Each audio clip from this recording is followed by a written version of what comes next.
Guys, today we'll be trying spicy noodles. Tingnan mo may balat, baka kasi di kayo maniwala. Tingnan niyo guys yung balat.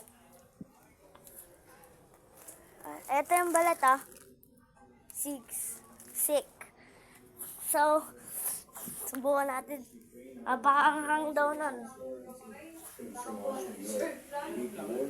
Tingnan nyo. Tingnan ito. Ito yun pulang-pulang. Yeah, boy, try mo, boy. Boy, dali mo. Hindi yan maanghang, madaming sabaw eh. Ako. Konti lang. Yan.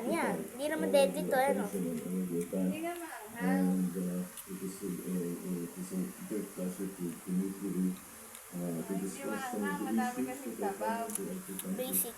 and hopefully find ways for both of us. Yan, tingnan nyo lang ako nito. Mimi, tatayo ng mga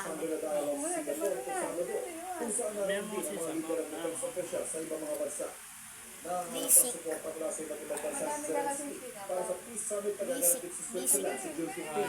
Lain itong makahanap ng mapayapang resolusyon sa mahigit 2 taon ng digmaan na malaki na nag-i-epekto sa ekonomiya ng maraming bansa.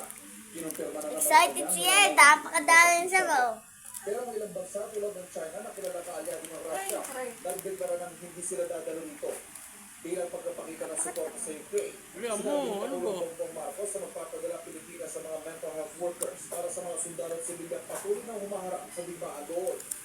Sa pagbubukas sa embahada ng Ukraine sa Pilipinas ngayong taon, inaasahan mas iiting pa ang ugnayan ng dalawang bansa.